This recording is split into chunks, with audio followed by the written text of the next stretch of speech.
Choose Irish Books for intelligent discussions of contemporary Irish writing. Paris Express.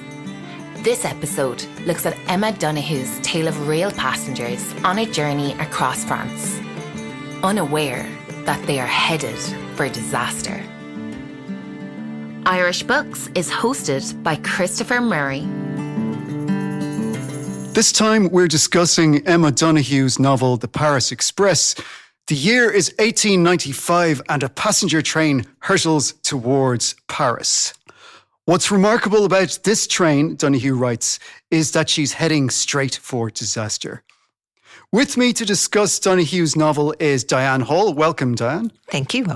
Can you please give us an idea what's going on in the book? The action of the book is set chapter by chapter on the train stops as the train goes from Granville on the coast to Paris, Montparnasse.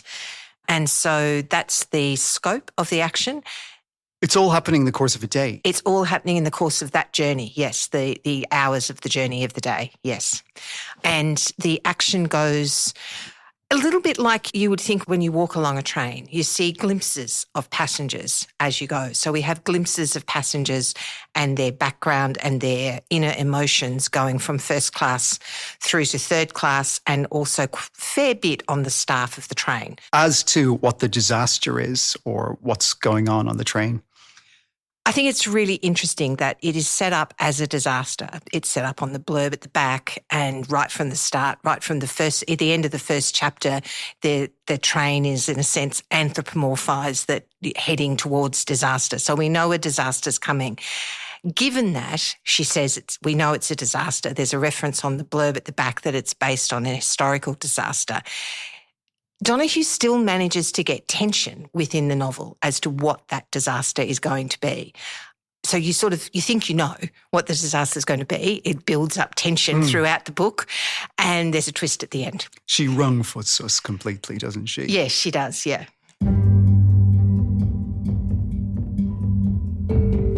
Now he's making sure that every door is shut and every handle horizontal. He wishes he could grab the last few stragglers like stray chickens and toss them into their hutches. He's already heard Le Goff's final whistle, pert, almost cocky, so he hurries all the way to the train's nose to check that the kerosene headlamp is burning well above the company plaque that reads West. The smoke box is like a great clock with no hands, and the steel blade, for snow or other obstructions, is gleaming below. Moving at a trot, Leon doubles back to front baggage, his base for the journey, and climbs in just in time to hear Le Goff's final warning whistle. He mounts the short ladder to perch in the senior guard's birdcage, a lantern-shaped lookout on the roof. He glances down at the platform and sees a young woman with a lidded tin lunch bucket dash out of nowhere and up the steps of rear third. "Too late!" Leon roars at her. More than a few fools have brought death on themselves by leaping on or off at the last moment. She has the cheek to ignore him, this peculiar person, upright as a toy soldier in a straight skirt, collar and tie, brilliantined hair cut to just below the ears, a worn slouch hat. Paris fashion. Leon will never understand it. But she's wrestled the carriage door open and leapt in, and here comes the dignified note of the steam whistle.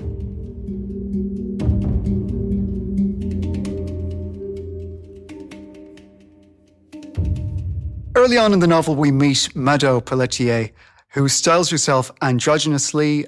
She is an anarchist in politics. She hates being a woman, and we learn that she is carrying a deadly secret with her. We do indeed, yes. And she's the thread that goes right through it, and she's the hook, if you like, of the action. And gradually there is more tension built about as she has this deadly secret, or this secret that she's holding. And quite a lot of the action is her in the third class carriage, getting to know some of the other passengers and feeling more doubt and wrestling with the doubt about what she's going to do and whether she's going to do it or not. That's right. She has a bomb, but now is sitting opposite a pregnant woman. That's right. And beside a child. And she manages to persuade herself that she's still doing the right thing, doesn't she? She tells herself that she's acting on behalf of the people who can't afford train tickets, and that everyone aboard the Paris Express, to some extent, from first class downwards, deserves their fate in the scheme of things to achieve a fairer France.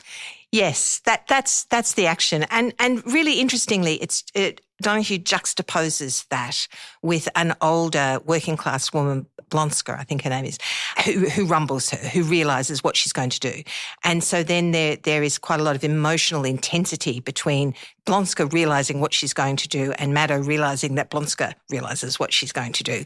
And the tension is all built around the pregnant woman going into labour, all at the same time. But Blonska also is a woman who carries the same rage and anger at the system, the terrible fate of working class, particularly working class women, and she recognises herself and the political intensity in Mado, but she has taken a different approach to it. She has built it into her life in a very different way. That's right. Blonska, for one thing, is older. She's in her 60s, and she is a librarian who works for charities. She lives a very austere existence. She's been sent to Normandy by her patrons for the restorative sea airs, but has been sleeping rough because she doesn't believe in spending money on herself or on luxury. But she looks back. She recognizes her own earlier radicalism in Mado, I think, and for that reason she understands her and sympathizes with her as much as she is horrified by the idea of the bomb on the train.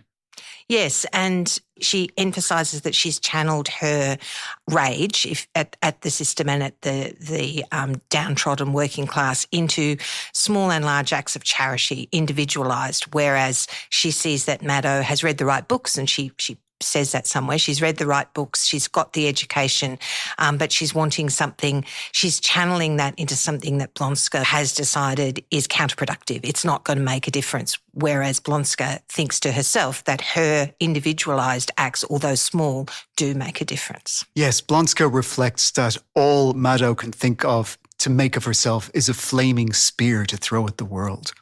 Which is a beautiful image, yes. It is just. And around this wonderful tension that Donoghue establishes between the two women is a train full of characters, some of whom, like Blonska, are based on real historical figures. Now, Blonska herself was a Russian emigrant who became a librarian in Paris and who devoted herself to charitable works.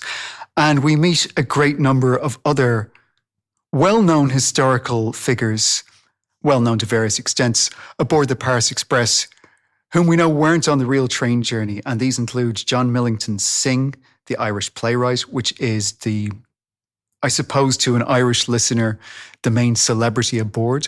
What can you tell us about these other historical characters and perhaps what they added to the book for you, if they did?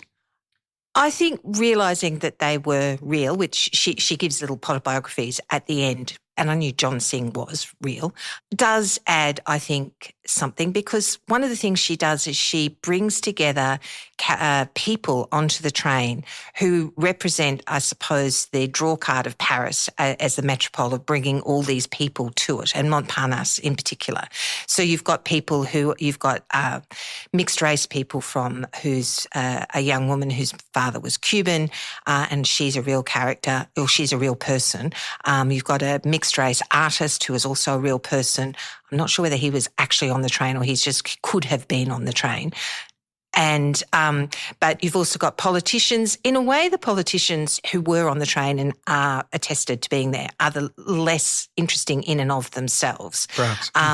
But I think some of the other sort of characters, like the woman who was interested in photography and making film, are really interesting. And I think that it brings lots of different threads of emerging modernity through these characters that are very diverse, and puts them all in one place and makes them interact with each other.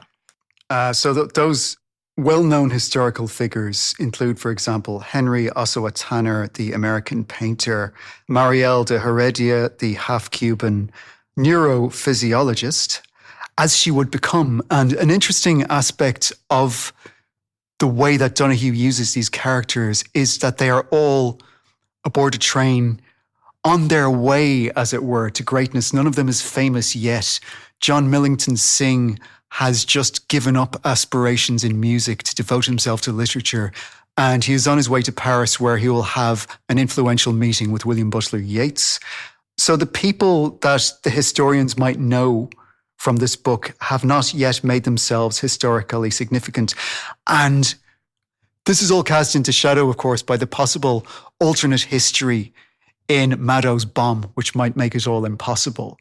Yes, it is. And I mean, I think she also brings in people that, well, I don't think they are famous per se. They're people that, historical people that she has found. So the little boy, the 7-year-old boy who's travelling, Maurice, who's travelling on his own, the historical note at the end says that he ends up a beloved school teacher. And there's a number of them in the notes at the back, says what happens to them, particularly during the war, during the Second World War. Another character in the novel, strangely, is the train. And I might read a few lines in which Donoghue gives us an insight into the mind of the train, as it were. Since Granville, engine 721 has been scenting danger somewhere along her flanks. Sensing that this might very well be her last ride, now she's tracked the evil to its source, this young woman in rear third. Engine 721 doesn't take it personally. She is made of wood and metal, and her temperament is stoic.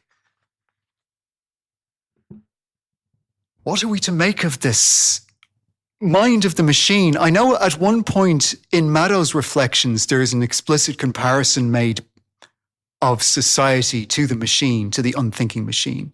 And now we are witnessing the thoughts of an unthinking machine. Yes, I must say I've thought, this is the thoughts of the machine are possibly the lesser effective or successful devices that Donoghue uses. It didn't sort of jump out at me as something that really didn't work. But if I think about it, I would think, well, do we really need that? It does raise the tension, perhaps, and it's the voice of the machine is pretty much always about impending doom. That's one of the things that the voice of the machine does. It's like a modern computer that tells you something is wrong with it all the time. Yeah, but doesn't, exactly. It doesn't fix it. Yeah. I mean, one of the other things, of course, about the book is the large amount of detail about the train. There's the smells, the sounds, the textures of the train, and the way that the steam engine itself works, as well as the people who make it work, are described in almost loving detail and woven throughout the book. And it could have got a bit, overly nerdy train spotting-ish, but I don't think it does. There's a lot of historical research in this, and we feel that Donoghue loved her task. Yes. Donoghue and her historical research in many of her books, it's a real feature, the historical research. There's a lot of, it's very similar to this one. There's a lot of attention to the clothes, to the food, to the bodily feeling of historical characters. And she does a lot of research into her characters. I know that you and I each read Haven, which is about the early Irish church. And again, it was very vivid. And it made the vision of that Ireland a very vivid one. It did, very vivid. I mean, one of the things that I personally find interesting about her historical detail is that the novels that she's written, which have historical detail that I, as a historian, know about, I find the least convincing.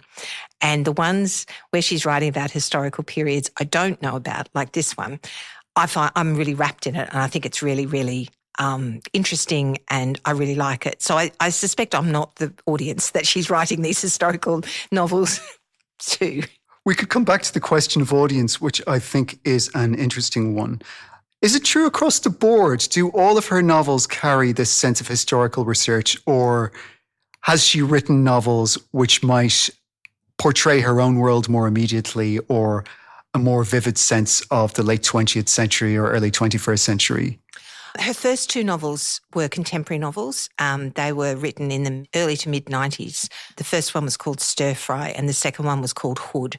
they're novels written about lesbian women and their households in Dublin.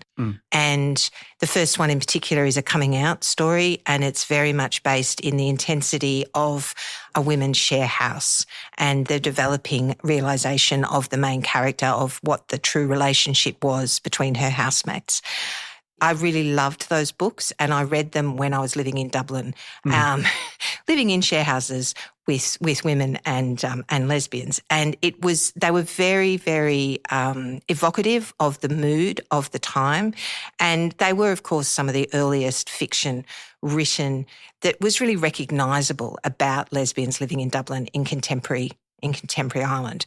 And they, of course, weren't the disaster coming to happen to the lesbian that everybody hates, which she never ever writes about. So they're quite contemporary, and there is a sense of herself, I think, and her own position in the world in those first two books. The books that I've read, and I haven't read all of her books, the books I've read after that are mostly set in either historical periods or Room, which is contemporary, was sparked by a modern event. Is that the Austrian case? Yes. The Room was the novel that she wrote after she heard about the Austrian man who I probably quite deliberately don't remember the name of, who kept his daughter captive for 20 years, and she had multiple children. And Donoghue was recorded as, there was an interview with her where she said that what interested her about that was not the horror of the situation, but the fact that this woman and her children had formed a family, and she was interested in exploring the dynamic of family formation and what this woman had done. So the book is different the setting is different to the German or Austrian case. It's set in North America, but and it's one woman and one child. But the emphasis is not on the horror of the situation at all. It's on the dynamic and the dynamic between them, and then how they heal. That, of course, was made into a very successful film. The book's better. Okay, so she's certainly not the author who writes the same book every time. When an author reaches back for a particular historical moment, we might wonder how that speaks to the reader of a novel published in 2025. And I wonder then what Donoghue is doing to make this novel seem contemporary to us. And I think it is made contemporary in the sense, for example, that the train journey is more multicultural than I think that train journey would really have been on a given day in 1895.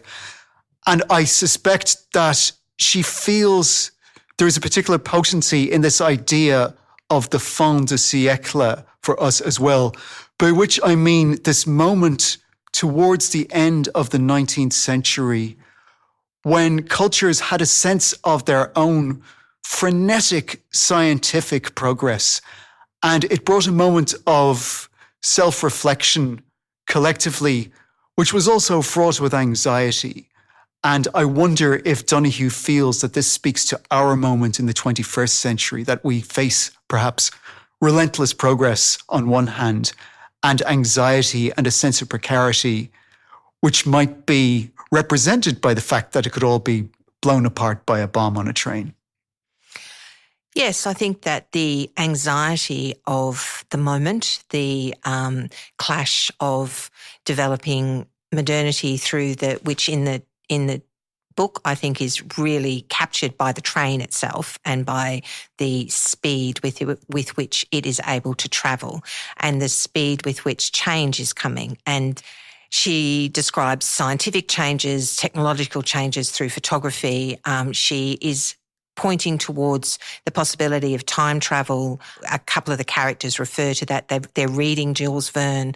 The young boy character is reading 80 Days Around the World. There's a sense of the world is opening up or is sort of cracking open in ways that people don't understand. And I think that definitely does speak to the 2025. And I think that is one of the things that she's doing. And I think it is one of the things that makes this book, if you like, speak to us now. I think there's other things in it as well, but I think that's definitely one, yes. I felt that some of the values at work in the novel we're true of our own time as well. There's a wonderful relationship between the train driver and his stoker, and they're like an old married couple. And they're working, Donoghue writes, to save the company money while keeping on schedule. They're trying to calculate how much coal they can shovel on to go as quickly as possible without derailing the train in order to make a company bonus for punctuality. Although punctuality is an ambiguous question, because we learn in the course of the book that all of the clocks in French train stations are wrong by 5 minutes. That's a gorgeous detail that is both is really gone into in quite some detail through the wonder of a child who's just working out at the beginning. The child is just working out how to tell the time, and then the clocks are wrong, and he's standing saying, well, how can this be? This doesn't make sense. And I think that is a really nice detail that pops up again. It's a wonderful scene. And at first it's, how can clocks be wrong? And then it's, why are you making the clocks wrong? And why are you making people think the time is not what the actual time is? And the station manager replies, to make them think the trains are punctual.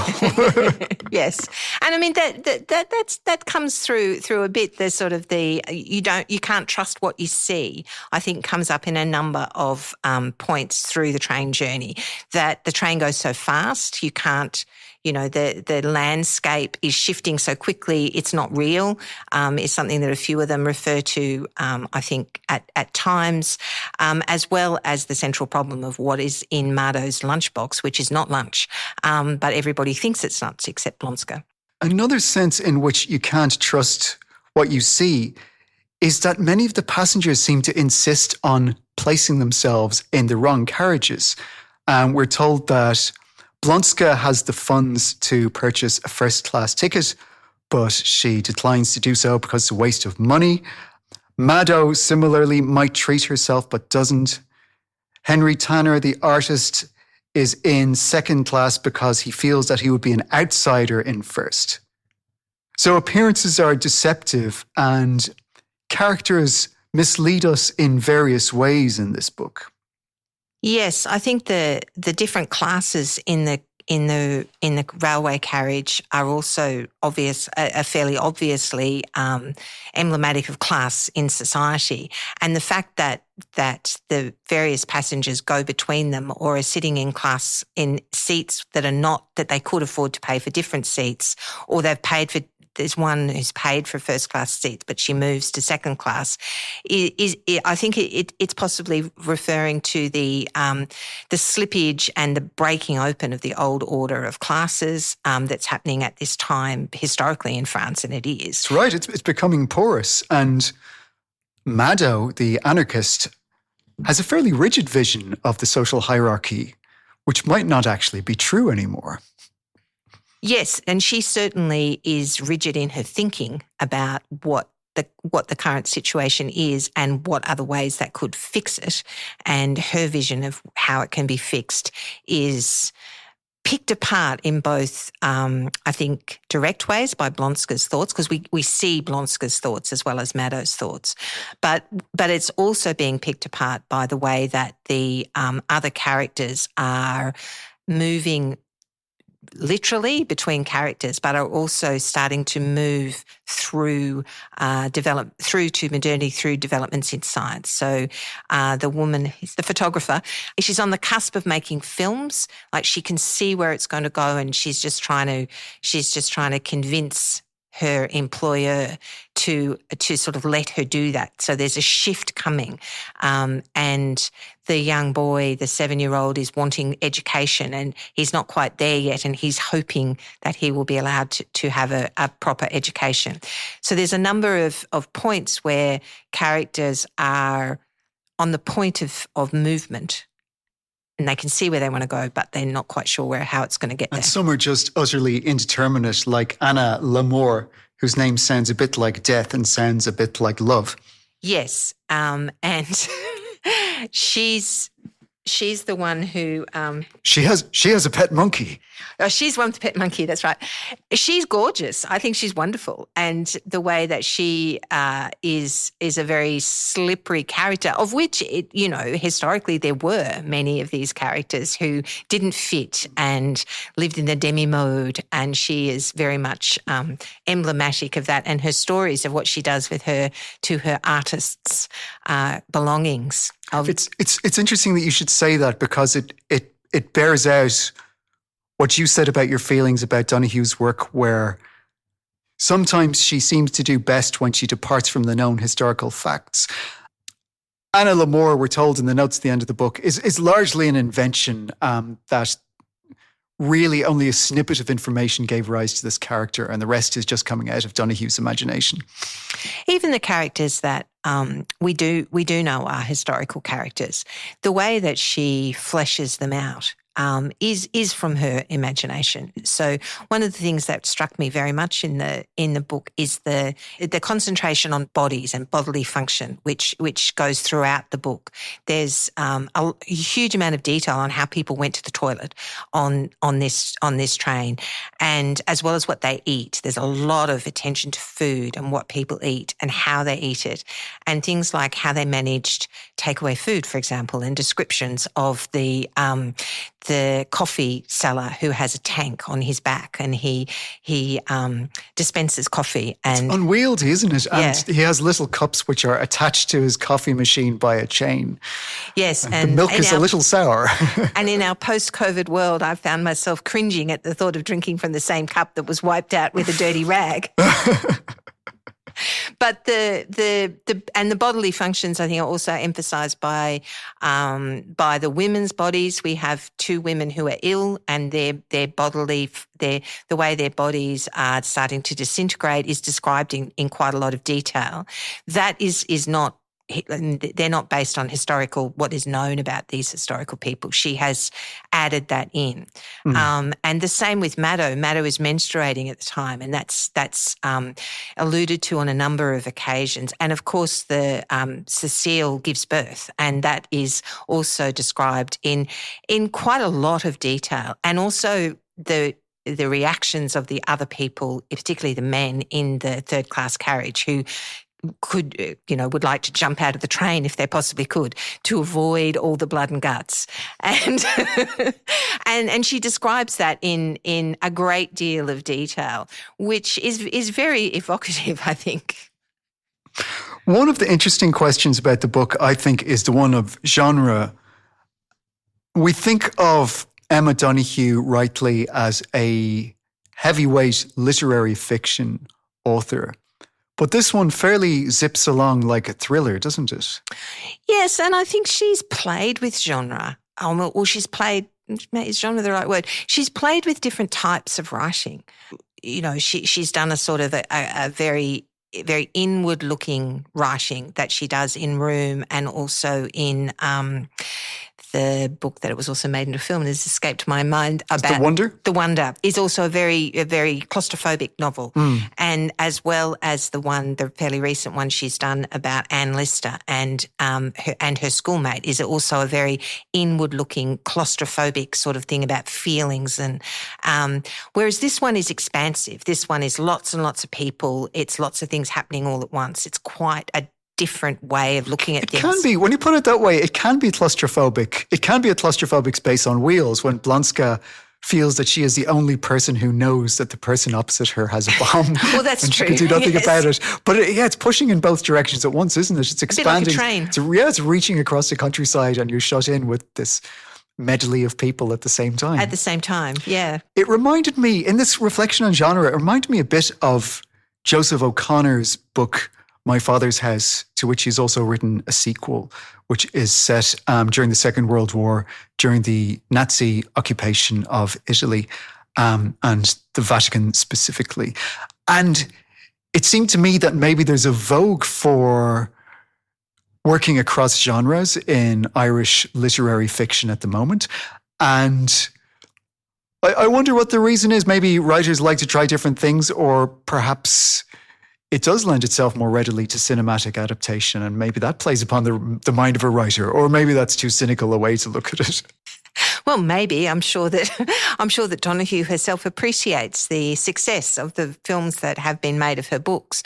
I think they're searching for different genres, and you're right. I think there are contemporary Irish writers who do work across genre, and I wonder if it's quite a deliberate reaction to the novelists who find success in writing essentially the same book as almost comfort reading, which obviously has place in life. Genre fiction? Yeah, I suppose so. So, Richard Osman's books are, they're the same book and the same characters again and again. And that's what people want, and they buy them, and they've made him very successful. But what Donoghue's doing is she's not writing sequels. She's not writing about, except for those first two are a slight sequel, but she's writing about different characters and about different situations. And I suspect she reads widely. She finds something that catches her eye, and then she writes around it, and that pushes her in lots of different directions. She wants to put herself in new worlds. Yes. It's a challenge to herself.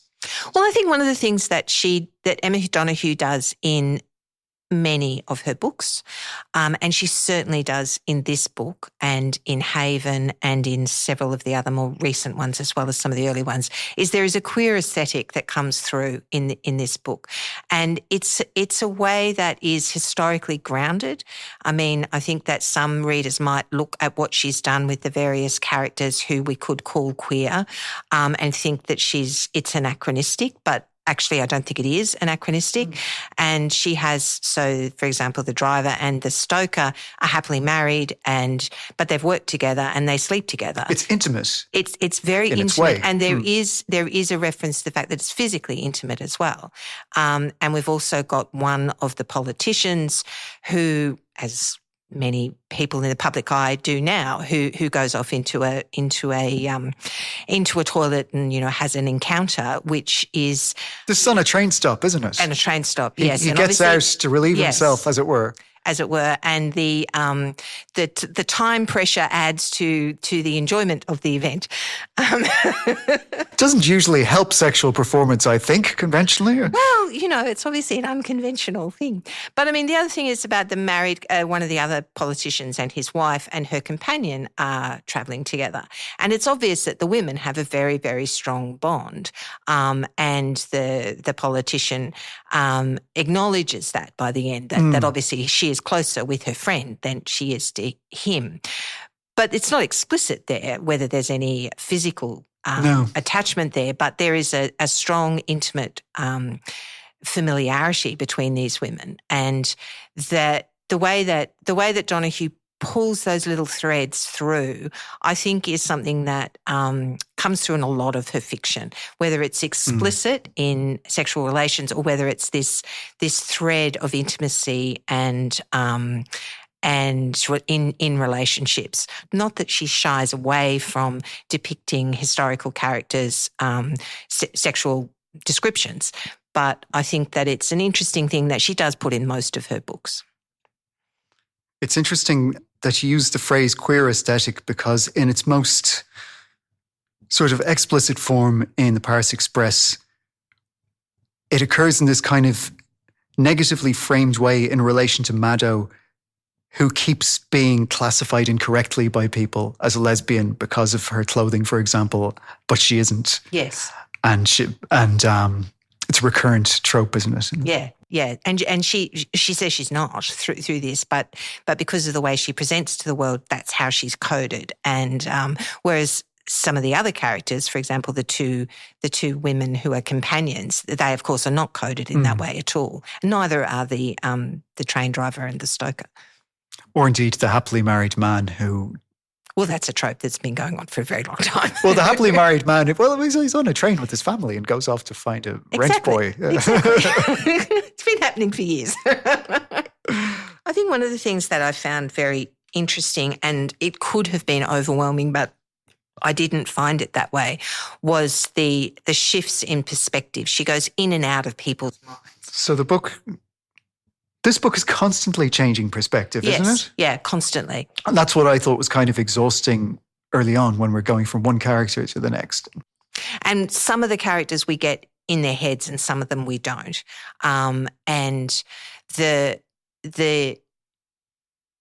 But I think that, yes, at the beginning it feels a bit disorientating. Again, perhaps as you would be if you were first sitting down on one of these trains and you've got all these people around you and trying to make sense of it. And then as you physically sort of get to know who you're sitting with, it becomes a bit more stable. And I think there's part of that in the book as well. It stabilises as the book goes through as a reader. It's true of modern literary fiction as well, that it's been fashionable to fragment narratives so that we don't get the same story. Quite often, we don't get the same story told by a single person throughout. We might get 4 or 5 different narrators and we cobble it all together. And this seems to be carrying that through to the nth degree, where it's fragmented between many different characters, although we do eventually centre on Mado and Blonska in particular. Yes, and I think in a less skilled writer, it would be too fragmentary in this book, but she keeps it. And I think one of the ways she keeps it is that although it's very fragmentary and you go in and out of people's perspectives, there's a reasonably conventional is not quite the right word because it's beautifully written, but it's reasonably easy to read. She's not experimenting with language and sentence structure and to get across that fragmentation. She's keeping the narrative sort of style fairly conventional, but she's flipping between perspectives. You compare that to Jane Austen with the free and direct speech that drifts into and out of the minds of one character after another. Yes, but you can follow it. It feels conventional enough to follow. Whereas, Amy McBride does that fragmentation and uses a lot of language to do that in a very effective way. Whereas Emma Donoghue fragments things, but she doesn't necessarily do that through sentence structure. She does it through different perspectives. Yeah. So Donoghue gives us a very diverse and multicultural cast on the train, which would have been true of Paris perhaps, but wouldn't have been true of France more widely. Is there more to say about that question? Well, I think the diversity that she points to on the train, which is historically grounded, particularly in Paris, so presumably people go in and out of Paris as that diversity as well, whether they would have all been on that train together. The diversity that she points to is historically grounded. She does have historical evidence for that. And I don't know if this is one of her aims, but I think it's one of the results of reading this book from the period of 2025, is that to see that there was diversity of ethnicity, of races, of sexualities, of the desires of women to form families that weren't conventional, that all of that far predates our historical moment. And I think that that's one of the things that that Donoghue does very well in her historical fiction, and she does it very well in this. She's very much demonstrating that a view of historical relationships as being heterosexual, conventional, and that we are only now deviating from that has no basis in historical reality. And because she clothes it in her attention to emotion and detail and gives it life, I think it's very effective. And I don't know whether this is what she's planning to or not, but I think as a political intervention into the current tensions over all of those things of racial diversity, of sexuality, family, relationships, I think it is an intervention. I think it does work in that way. But very gracefully done as political very intervention. Gracefully done, yes. It's certainly beneath the surface. It is. And I wouldn't say she was planning. I wouldn't say I'd know that she was planning to do it, but I think that is what it does. Seeps through, which is perhaps the best way for it to be. That absolutely keeps us with the story. Yes, it's grounded in the story. Thank you, Dianne Hall. Thanks, that was fun.